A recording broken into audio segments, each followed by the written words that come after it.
Video ගන්න ඇයි කියලා දැනගන්න පුළුවන්. මම ඉස්සෙල්ලා මොනවද අප්ලෝඩ් දෙන්නේ? මේක අපි දැන් විතරක් බලනගත්තා නේ. මම මට නම් සෙට් වෙන මොකුත් නෑ. මම කැන්ඩි එකට ඔක්කොම ඕවරෝල් 10න් දෙන්නේ 3ක්. මම ගියා ගෝල්ඩ් ඉන්වෙස්ට්. අද බයික් එක සර්විස් කරන්න යන්න ඕනේ. මේ දවස්වල අවුරුදු හින්දා සර්විස් කරනවත් දන්නේ සර්විස් සෙන්ටර් එක කොහෙද තියෙන්නේ කියලාවත් දන්නේ නැහැ මම. අලුතෙන් බයික් එක ගත්තට පස්සේ කිලෝමීටර් 500න් සර්විස් කරන්න ඕනේ.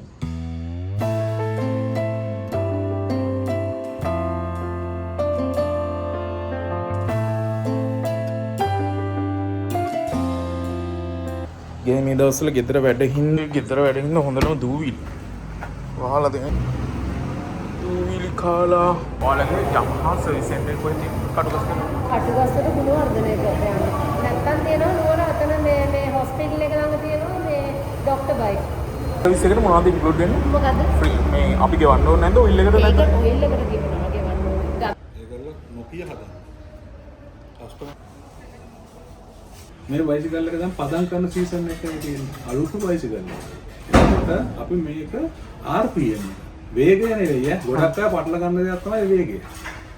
වේගය 40ට වැඩි යන්න එපා කියලා කියනවා. සමහරු දෙන්න දාලි වලලා තඩි කන්දක් යනවා 40ට. එන්ජිමට හොඳ නැහැ.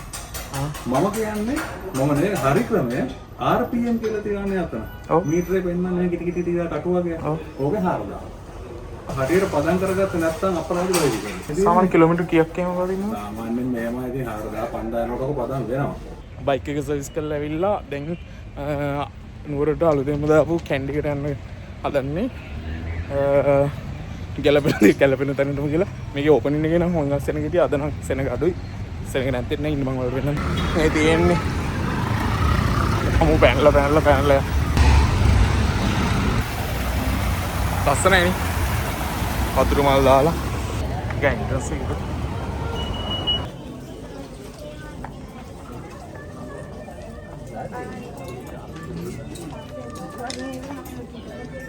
අපි දැන් කැන්ඩි ඉන්නේ මෙන්ස්ලාට තියෙන්නේ උඩම 4th floor එකේ 5th floor එකේ. මට නම් සෙට් වෙන මොකුත් නෑ. ඇත්තම කිව්වොත් නිකන් අවුල් වගේ වෙන තැන් වලට වඩා මේ වලට ෂූස් බලන්න පුළුවන්. මේ ෆැෂන් කියන බ්‍රෑන්ඩ් එක. මේක මම දෙවියන් ටින් එකේ ඩිස්කවුන්ට් දෙනවා 1000 ගණන් වලට. මේ සෙට් වෙන්නේ නැහැ. මේ දින තට්ටු ටික අපරාධ වෙන එක තට්ටු ටික යම් පහලට. ඇත්තටම මට නම් සෙට් වෙන්නේ නැහැ. ඇත්තටම මට නම් සෙට් වෙච්ච ඒවා නැහැ මොනවත් වෙන කඩවල වලට සාපේක්ෂව ගණනුත් වැඩි කියලා මට හිතෙනවා. දන්නේ ඒක මගේ පර්සනල් ඔපිනියන් එක. ඔයාලා කොහොමද දන්නේ මේක හොඳ ඇතුම් නැති කියන කට්ටියත් ඇති. මම දැකි බොයිස්ලට නම් හොඳ ඒවා නැහැ. එහෙම ලොකුවට. පහළම ෆුඩ් කෝට් එකක් තියෙනවා. ඒක නම් හොඳයි. ඒක නම් හදලා තියෙනවා ලස්සනට.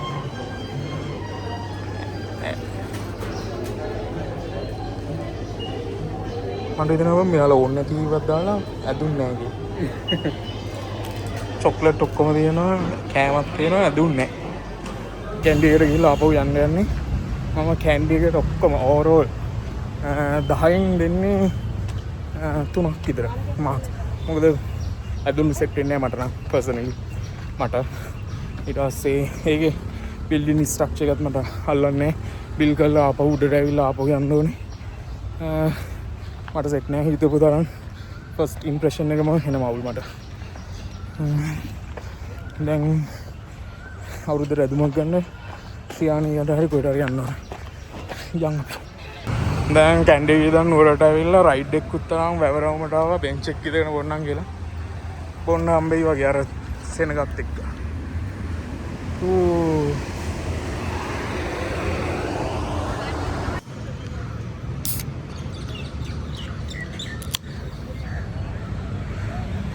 දෙන ගිය පාර අවුරුදු වලට වඩා මේ පාර අවුරුද්ද නිකන් නුවර ෆීලින් එක නැහැ කියලා. අවුරුදු ෆීලින් එක.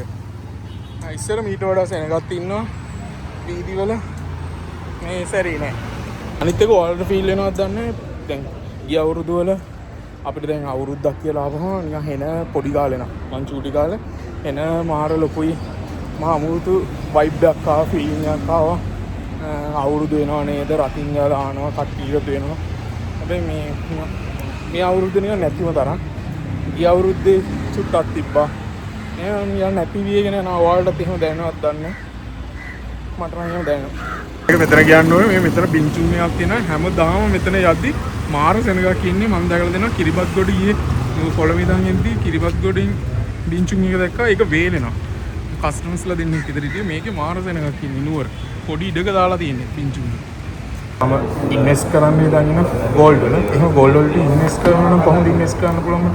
ෆයින් තමයි බෙස්ට් අයිඩියා ඉන්වෙස්ට්මන්ට් එක.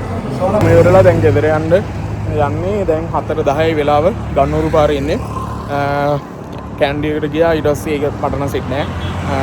ෆස්ට් ඉම්ප්‍රෙෂන් එක අවුල් මට පර්සනලි. ඔයාලට හොඳ වෙන්න පුළුවන්. ඊට පස්සේ නුවරට ගියා අවුරුද්දකට නම් මොකද shopping කරේ නෑ. හෙට ඇවිල්ලා මොනවද ගන්න ඕනේ. ඊට පස්සේ මම ගියා gold invest. දැන් මම invest නිකන් scene එකේ ඉන්න හින්දා රත්තරන් ආයෝජනේ. මොකද ලංකාවේ මිනිස්සු මම හිතන්නේ ගොඩක් ඉන්වෙස්ට් කරන්නේ රත්තරන් වල. ඉන්වෙස්ට් කරන අය ඉන්නවා ගොඩක් අය. ඒ වුණාට අර බහුතර මධ්‍යම සමාජයේ ඉන්වෙස්ට් කරන්නේ මොකද එයාලා හිතන් ගොඩක් අය දන්නේ රත්තරන් කියන්නේ ආභරණයක්. අනිවා කොයින්ස් එහෙම හදාගෙන ඉන්වෙස්ට් කරන්නේ. ඒකින්ද මම ඒක ගැන හොයන්න ගියා. හොයන්න ගිහිල්ලා මම ෂොප් එකේ නම කියන්න නැතුව ඉන්නම්. ඒකට ගිහිල්ලා මම අතර වීඩියෝ කර ගියේ. ඊට පස්සේ මම අතර ඒක වැරදි. අනම්මන කියන කිව්වා මේක වීඩියෝ කරන්න දෙන්න බෑ. ඔයා හින්දා අපිට ජොකුත් නැති වෙයි කියලා කිව්වා. ඒක ඇත්ත මම තමයි මෝඩ. මම යාළුවට දැනුවත් කරලා වීඩියෝ කරන්න තිබ්බා. අනිත් එක ගොඩක් අය බය වුණා. මොකද රත්තරන් බිස්කට් ගැන මම අහද්දි මම හිතන්නේ රත්තරන් බිස්කට් දැන් ගෝල්ඩ් බිස්කට් විකුණන්න තහනම්. සෙන්ට්‍රල් බැංකුවේ මොකක් හරි සීන් එකක් තියෙනවා මට ඒක කිව්වේ නෑ. 24 කැරට් අනිත් එක විකුණන්න ඉස්සර නම් 24 කැරට් මට මතකයි තිබ්බා. මම පොඩි කාලේ හැබැයි දැන් නෑ කියලා කිව්වා. ඊට පස්සේ හොයාගෙන යද්දී මට කොයින්ස් 22 කැරට් කොයින්ස් ගන්න පුළුවන් කිව්වා. ඔයාට ඉන්වෙස්ට් කරනවා නම් අර බ්ලොග් එකකට වීඩියෝ කරන්න මම නැවතුවා. මම සමා වෙන්න කියලා. ඇත්තට මේක වැරදි වැඩක්. මගේ වැරද්ද. මම යාළුව දැනුවත් කරලා ඒක හරි විදිහට ඔෆිෂියල් විදිහට කරන්න දෙපා. මම වෙන කරේ නෑ. ඒකින්ද ඇත්තට මට ආසාවක් ආවා රත්තරන් වල ආයෝජනය කරන්න. මම පවුම් කාල රුපියල් ලක්ෂයෙන් ගන්න පුළුවන් කිව්වා කොයින්ස් ගන්නවා නම්. ඒ වගේම 50000ට තියෙනවා ඒකෙන් භාගෙ 1 ග්‍රෑම්. 1 ග්‍රෑම් එක 50000න් දෙන්න පුළුවන් කියලා කිව්වා. ඒක බලලා අපි එහෙම ආව. ඇත්තටම ඔයාලත් ඉන්වෙස්ට් කරනවා නම් මම කියන්නේ රත්තරන් කියන්නේ හැමදාම ගණන් යන්නේ ගන්න. මේ දවස්වල ටිකක් බහලා තියෙනවා ගණන්. ඒ වුණාට හැම තිස්සෙම ගණන් යන දෙයක්. ඒකින් හින්දා මම කියන්නේ ඉන්වෙස්ට් කරනවා නම් ගෝල්ඩ් වලට ඉන්වෙස්ට් කරන්න. මම ඇත්තට මට ඒක ලොකු අත්දැකීමක් වුණා. මම ඒ කියන්නේ අනම් මම කිව්වට ෂොප් එකේ ඒකත් දැනුවත් වීමන්නේ බැනුම් අහන එකත් දැනුවත් වීමන්නේ ඒකත් අත්දැකීමන්නේ. ඒකින්ද මම ගියා. ඇත්තටම ගොඩක් අත්දැකීම් ලැබුණා. මට හිතෙනවා ඔය ඉස්සර මට මතකයි මම චූටි කාලේ ඒ කියන්නේ රුපියල් ලක්ෂයට එහෙම රත්තරන් තිබ්බා. ඒ කාලේ මට හිතෙනවා ඇයි මේ වරන් පියාගත්තේ නැත්තේ අනේ දෙයියනේ. ඒ කාලේ සල්ලි ඒ කියන්නේ බොරුවට වියදම් කරා. එහෙම මාර හිතනවා. හැබැයි ඉන්වෙස්ට් කරන්න කියලා තමයි තියෙන්නේ.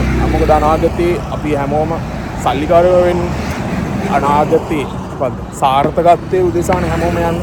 ඒකට ඒ සාර්ථකත්වයට එක එක්කෙනාට සාර්ථකත්වයට ඩෙෆිනිෂන් කියන්න පුළුවන්. හැබැයි මුදල් කොච්චර වුණත් ඕනනේ සාර්ථකත්වයට.